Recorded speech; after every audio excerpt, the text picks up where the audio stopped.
What up, what up? Daniel Augustin here with an instant reaction from the BYU Colorado Alamo Bowl football game. Wow. I'm going to try to keep this short and sweet. Let me go through the stats first, and then I'm going to go ahead and give my analysis.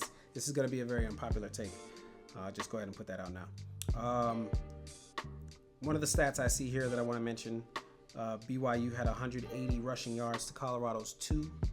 Colorado had 9 first downs to BYU's 22. BYU had more turnovers than Colorado, but Colorado had a time of possession of 24 minutes to BYU's 36. Statistically speaking, Retzloff had 2 interceptions in this game, no touchdowns. But LJ Martin, their running back, had 17 carries, 93 yards, averaged 6 yards a touch, 2 touchdowns. Colorado, on the other hand, Shedeur Sanders, 16 of 23, 208 yards, 2 touchdowns, 2 interceptions. And he had negative 34 yards on the ground. Wide receivers, Travis Hunter had 4 grabs for 106 yards. Westerd, 4 grabs for 51. Jimmy Horn had 4 grabs for 7 yards. And Will Shepherd had 1 for 4. Okay, so let's get into these takes. This is, like I said, this is not going to be pretty. Did anybody who's watching this watch Rutgers versus Kansas State? You did? Did you watch Dylan Edwards? Did you see what he was doing? I don't know what the hell happened when it came down to Dylan Edwards and him being at Colorado. But Colorado lost what they needed this season. They did not have a running back presence all season, and that running back was in Kansas State. For everything Deion has done in Colorado, he's done enough to also bring the total opposite effect. Because a lot of guys left when he came in. And it's not just because it's a new coach. I think it also had a lot to do with the way he came in. Talking about something, I got my luggage and it's Louis. He did a lot. And I think a lot of guys were turned off by Deion as soon as he came in, period and point blank. Okay, so that's for starters. Colorado cannot run the ball. I don't even know why they line up to try to run the ball. They had 9 carries in this game, only 25 minutes on offense. So that means they tried to run the ball probably every single time they went out there. And I've said this before in one of my other takes. Why are you even trying to run the ball? Just go out there and do what you actually do. Just throw the damn ball. Colorado ain't but a 7-on-7 team. That's all they try to do out here is do 7-on-7s. That's why every single time they play against a team that's going to be physical with them and is trying to actually play football with pads on, that's why they lose. That's why they lost to Nebraska. That's why Shiloh got his arm broken against Nebraska. That's why they lost to Kansas State. That's why they lost to Kansas, and that's why they lost to BYU. Anytime you go up against a team, Retzloff didn't even have to throw a touchdown. They didn't even have to throw a touchdown. They didn't even have their best wide receiver in this game until the third quarter with Darius Lassiter. Yet Colorado still got whooped 36-14. Come on. It shows all up and down. Colorado, you keep trying to run the ball, but you can't. I understand wanting to be able to run the ball. I understand that it's 4th and 1, but I think you would have been better to have just accepted that we don't run the ball well, and we haven't. There are certain teams like Arizona State, certain teams that they're just like, no, we don't kick field goals. We go for it because our kicker does not make field goals. Yeah, who are y'all? Know who you are, and then just show up as who you are, because that's a whole nother play for Shedeur Sanders to get the ball down the field, and I think you're going to have more success doing that. Now, with that said, I do think that Shedeur hurts this team so much. He hurt this team a lot. You just don't notice it because there are so many padded stats. If I'm going to give him a comp, I've been saying Geno Smith, but I think I kind of want to take that comp and maybe go Geno or Dak Prescott, because it's all just, these are padded stats. First of all, he's playing in the Big 12. They had a weak schedule, and they played against a bunch of teams that couldn't really keep up with their athleticism. Teams that tried to turn the game into a track meet, which didn't work because Colorado had the better athletes. So naturally, one of those possessions, Colorado was going to score. They catch a groove, they score again, and now you catch yourself behind 3 touchdowns and you don't know what to do with yourself. And so these other teams, these are teams that are subpar. They're barely winning their games. They're probably all in the 6-win column, and it's hard to watch this guy play, and it's hard to really sit around and listen to commentators who are just the whole game, because it's like, constantly hearing them talk about how he's so poised. Look at him grabbing the tablet, just looking and trying to study what's going on the field. That's what you're going to get from Shedeur Sanders. You need somebody who can actually avoid the rush. This game is predicated on, can you make the throws when you have time in the pocket, but can you make the throws when you don't have time in the pocket? Because sometimes your coaches can't help you with that. Sometimes your coaches aren't prepared to scheme for that to happen because they're trying to scheme for something else to happen, and the defense catches them off guard with a blitz, or the lineman just can't contain, and you're looking at somebody who's just in your lap. I don't have the stat in front of me, but I think Shedeur got sacked about 5 times in this game. He had negative 29 rushing yards. Colorado ended this game with 2 rushing yards because of Shedeur's losses on offense. There was one play where Shedeur and Colorado was in the red zone, getting ready to score or at least get a field goal. He loses 24 yards on one play, trying to get away from pressure. I don't even think he has full-on self-awareness of who he is because he's trying to get away from guys. Like, he's got that in his game. Like, that's in his bag. I would rather see Shedeur just throw it to Travis or throw it away or throw it up for Shepard. But instead, he tries to get away, and he's going backwards in the process of doing it. It's inconsiderate. It's a sign of not knowing who you are. I saw him get ran down by a BYU defensive lineman. Chill. Not Garrett. Not Garrett. Not Myles Garrett. Not T.J. Watt. Not Aiden Hutchinson. Not Chris Jones. He got ran down by a BYU defensive lineman. I'm not saying the defensive lineman from BYU wasn't fast or quick, but he's not Myles Garrett. He's not Aiden Hutchinson. I'm saying that I don't see this guy going to the NFL and being ultra successful. I can't. It's hard to. He's going to need everything around him to be perfect. He's going to need to have a great running back, 2 maybe, offensive line, receivers, because I've seen him now in college for 4 years. Didn't really watch him the first 2 years, but I did see that they lost both of those Cricket Celebration Bowl games. Jackson State did. So he wasn't able to be a winner in those scenarios. Stats, always on point, but not able to be a winner in those scenarios. Got it. Gets to Colorado first season. He's not able to elevate that team so that they are actually successful enough to at least get a bowl game. No, didn't even scratch the bowl game. No, just stats. Just stats. It says something. These are empty calories. And then this season, more stats. So much stats that he got Deion Sanders and other people vying for him to be they're saying he got snubbed by the Heisman. How? Dylan Gabriel is the quarterback of the number 1 team in the nation, the only team that's still undefeated. So he's not hurting his team. He's not hurting him. He's not hurting them by taking unnecessary sacks per se. He's got a plus yard average when it comes to running the ball, and he's got very good stats as a quarterback. So he's helping his team win versus the opposite. I think certain people can see through what Shedeur is doing.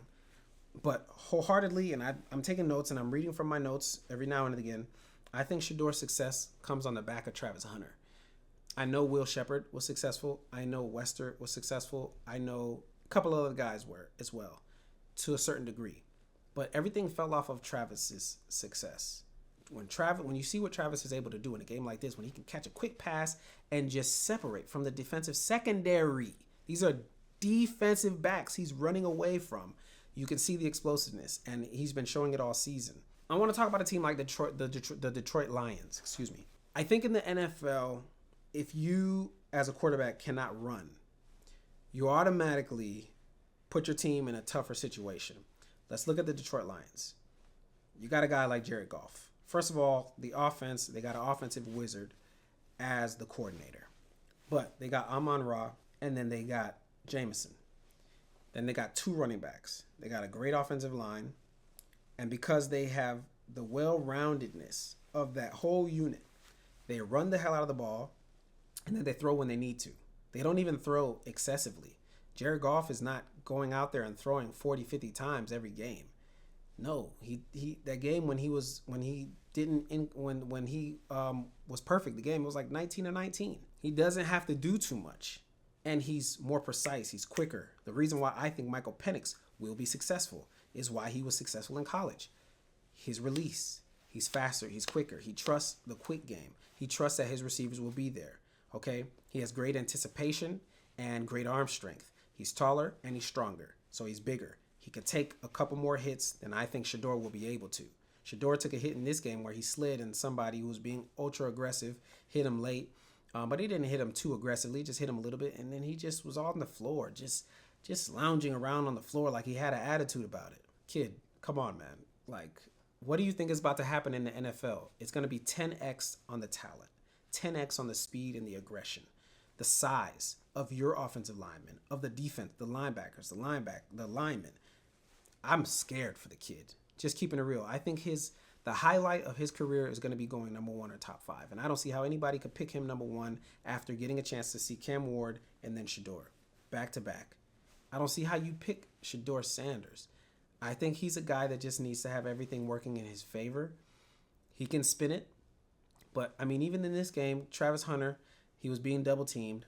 He's running away from the secondary. Shedeur Sanders, he had time in the pocket on that play, and he underthrows him. And it's the reason why the defensive back was able to get back into the play and make a play on the ball. There was another play, I think it was on the second possession of the game, where Travis Hunter was losing his mind, snapping at Shedeur. They didn't really show it on the camera, but he's doing that, in my opinion, and he's had some moments like that at Colorado, directed at Shedeur, because he knows that he's the lifeblood of this team. He understands that if he's not playing in the secondary, this team looks so much worse in the secondary. He understands that if he's not lined up at wide receiver, Shepard might not get open. He might not. But instead, because you got a Travis, you might get Shepard one-on-one with somebody. You might get Wester one-on-one with somebody. Jimmy one-on-one. So I got a tough time with this team. I took a couple more notes, and then before I wrap, I'm going to get into these notes. I think the team follows the quarterback's lead. I think Shedeur has stank energy. A lot of people like to call it poise. I don't like the energy. I think it's too stank. They follow the quarterback's lead. Unless you end up on a defensive-minded team with defensive-minded players and leaders, they follow the quarterback's lead. The quarterback comes out there and he's nonchalant and he's just getting by. That's the energy that everybody's going to have. In this game in particular, everybody looked like they were still in practice. It was a bunch of practice energy. There was one play in particular where I saw Shiloh Sanders two-hand touch somebody in the middle of the field. Two-hand touched him. He didn't dive at the legs, nothing. Two-hand touched him. Guy was still running. There's so much I can say about Shiloh. I'll get back to him. Let me try to stay focused. Colorado, in my opinion, is one of the softest teams I've ever watched. Only reason I watch them is because it's the draw of the Deion Sanders effect and the fact that his sons are playing there as well. If his sons wasn't playing there, it would not be as much of a movie every single game. But, you know, you're watching a father. You're not just watching a coach, but you're watching the father's sons play. It's not just a coach who says that he's a father. So there's so much of a draw there. But they're just one of the softest teams. I grew up a Florida Gators fan, so I'm always watching SEC play. You feel me? I'm watching Bobby Bowden versus Spurrier. I'm watching Tim Tebow versus Oklahoma Sooners versus Alabama. That's what I'm watching. So it's hard to go from that to seeing Shedeur and thinking he's supposed to be successful in the NFL. I see a guy who knows how to get stats and even though he knows how to get stats, he knows how to make the stats look appropriate because he's holding on to the ball. When Carson Beck struggled all season, I think it had a lot to do with the fact that Carson Beck plays in the SEC. And he's being blitzed like crazy by guys who are just more manlier than anything you see in the Big 12. LSU, Texas A&M, Texas, Georgia, Alabama, South Carolina. I mean, there's some dudes on these teams. Florida, there's dudes on these teams that are just huge guys. And whether it's the 3rd, 4th, 5th, 6th, 7th round, those are the guys that are going to get picked up. And those are the guys that are going to be littered around on another team that are going to be blitzing the hell out of Shedeur, whether they're from the linebacking core or the D-line core or the secondary. And I'm watching Shedeur not get away from guys on BYU's D-line. It's hard to say he's going to be successful. I don't see that. And I don't mind saying it anymore. You got to watch a team all season to really know what you're watching. I bit my tongue a lot throughout the season, but you know, I had to just lay this down because he's hard to watch when he's hard to watch. Caleb Williams is a lot more athletic than Shedeur Sanders, and Caleb Williams leads the league in sacks taken. What the hell is Shedeur going to look like? Is he going to change his game up? He's got to evolve for it to work in the NFL. He's got to evolve. Okay? But Colorado's just such a soft team, man. I mean, the way they showed up against Nebraska, Kansas State, Kansas, and then BYU, they have not shown up in any one of those games against really big backs and aggressive backs saying, no, we're going to be more aggressive. We don't care how big you are. We're going to gang tackle in this game. Shiloh Sanders plays punt return when he's at safety. And that's why he's constantly getting caught up in the middle of the field trying to go one-on-one with a running back, because he's not screaming downhill to make a play. At the start of the season, there was a ton of Colorado fans that were coming into my videos, talking trash in my videos, talking about how I don't know this, how I don't know that, how Colorado does have size. I don't know where any of them are at. But at the end of the day, I will say that I think Colorado, they've already won their championship this season. They had their championship. These guys stormed the field against Baylor. I think they got everything that they needed in that moment. They already felt like the season was a success as far as I'm concerned. So when they lost against Kansas and there was people online saying things like, we're right where we need to be. What? How? That's crazy. These guys don't get to just return to the program, and some of these guys are going to transfer out of the program. So what are you even talking about? Shiloh Sanders, they said that there was in just some of the BTS, he said that we got to go out here and beat these guys, beat BYU because BYU beat Houston, and that's why we're not playing in the Big 12 title game. No, you're not playing in the Big 12 title game because you got spanked by Kansas State, and you got spanked by Kansas. Don't let the score against the Kansas State game fool you. They got beat. Kansas State took their foot off the gas when DJ Giddens got hurt. So this Colorado team, I hope they can be better next season. I hope the fact that Deion's sons are leaving, he can bring in other players who he can actually come for and say what he needs to say, because it just felt like he just played it too cool. I also just want to say that the fact that at the beginning of this, in the middle of the season, and when Colorado was flirting with the opportunity to play in the Big 12 title game, I found the media to just be insufferable. People like Stephen A. Smith talking about how Deion Sanders should be coach of the year. People like Colin Cowherd talking about how Deion Sanders could possibly become the Dallas Cowboys coach. I can see why Colin's doing it, because Colin is trying to talk about a story. His whole career, the success of his career, the success of his shows on a weekly and a daily basis is built on what kind of story can I talk about. Stephen A. Smith, man, he's just lunging for whatever popular black name he could talk about and trying to make the biggest statement he can make. Where is he now? He lost 4 games this season, and this is the person you're talking about coach of the year. Nobody was able to wait. Nobody had the patience to wait to see how the season ended. Everybody was just geeked up about Colorado's flirting with the Big 12 title game. Flirting's as far as you get. It's as much as they deserve, truth be told. Now, let's try to clean this up and make this quick. I genuinely feel like Shedeur's success is built off of Travis, wholeheartedly. I think that Travis just makes plays. You see how he's separating from the DBs. Like I said, he can take a hitch, he can take a out, he could take a dig and just run away from people, and he's done it all season. I think that that's where a lot of Shedeur's success comes from. So that's the only reason why I feel like if Shedeur goes to the New York Giants, that might be good for the Giants. That might be good for Shedeur because he'll have Malik Neighbors. But you got to be able to avoid the rush. You got to be able to avoid the rush, or you got to be able to play the quick game. You got to be able to trust the fact that, okay, BYU, they weren't really blitzing a lot in this game, so they were more so rushing 4 guys, dropping back 7 or 8 guys. Okay, cool, got it. So when that happens, that doesn't mean that nobody's open. That just means that the windows are smaller and they're tighter. So that means your anticipation has to be even more heightened. And I don't see that from him. I just see a guy who's holding on to the ball as long as he can manage to hold on to it, even though he doesn't have any real escapability. But yeah, I'm going to go ahead and just say it. His success was built off of Travis Hunter. If Travis came back next season, Travis would be just as successful, if not more, if not better than he was this season. And the quarterback would look absolutely fantastic. Last few notes that I wrote down. Every single one of the BYU possessions started at the 50-yard line. Shout out to BYU, by the way. They played a great game. Great game. But they did what they needed to do. They absolutely came out there and said, we're going to run the ball. And we're going to stop them from throwing the ball. And we're going to make them beat us on the ground. But every single one of BYU's possessions started at the 50. That lets you know Colorado didn't just lose the time of possession battle. They lost the field possession battle. They weren't able to make any strides there. They were literally kicking the ball off constantly and giving BYU the best field position possible. And the special teams for Colorado has been terrible all season. All season. Their special teams coverage. So yeah, here we go. Colorado had 3 interceptions from BYU. but they only had 2 scores. Lost 36-14. So they didn't make BYU pay. They didn't score on the last possession when Silman Craig got that pick in the end zone. That was huge. That was their opportunity to really make a play, make a comeback. They go to the fourth quarter.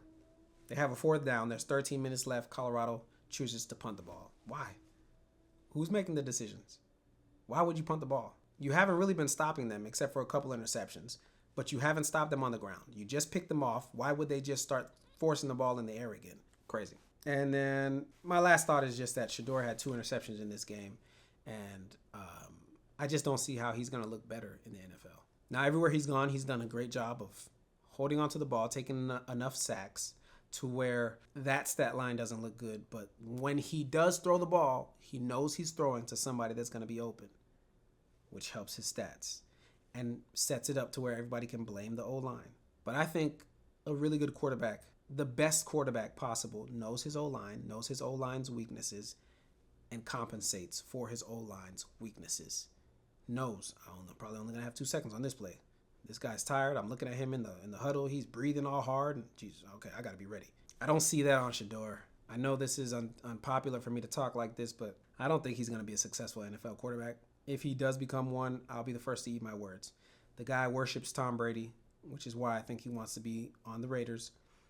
Tom Brady was not the most athletic quarterback, but Tom Brady's not playing in this day and age. But with that said, Tom Brady, he did not mind playing the quick game. Tom Brady was hard to watch sometimes because he was so boring. So boring. He's going to throw it quick and get it out fast. He's going to let Wes Welker do any extra work that could happen. He doesn't care. He just knows that we got the first down. He just knows that we're staying ahead of the chains. But I don't see that in Shedeur. With Shedeur, I see somebody who instead is trying to make the big play. Except for every time they're throwing it to Jimmy, he got 4 catches for 7 yards because they keep trying to get it to him right away. Colorado didn't do anything to scheme anybody open in this game, and it was hard to watch for certain. But again, like I said, BYU did have a great game plan. You got to give them credit, but you also have to really take a hard look at Colorado. And you got to ask, are they going to be better next season? I don't see that. I do not see that at all. I would love it if Travis Hunter came back next season, truthfully. Let this draft just go. Come back, make a stamp for yourself. You don't need to do that, of course, but just come back for the sake of you dominating college football and it being without Shedeur Sanders, so it can just be set clear in stone, just who you are and what you do for quarterbacks, as opposed to this whole thing being about Travis and Shedeur. No. This has been about Travis. If this was going to be about Travis and Shedeur, and if Shedeur was genuinely going to be a Heisman candidate, his sacks would have needed to have been cut in half, and his stats would have needed to have been better because of the fact that he's getting the ball out faster, and because of the fact that when he gets it out faster, he's not taking such egregious sacks, losing so many yards, and he's ultimately getting the ball out to his playmakers, people who can make plays. And yeah, that might put you in a position where you end up maybe flirting with a couple more interceptions, but I'll take you flirting with that as opposed to the 4 losses that Colorado did end up eating. But listen, that's all. I'm going to keep this short as possible. I'm going to end this here. If you got to this part of the video, I appreciate you really sticking it out and rocking with me. Would appreciate it even more if you mess around and decided to subscribe. You dig? Thank you. Guys, have a good night. Happy holidays. You dig? Peace.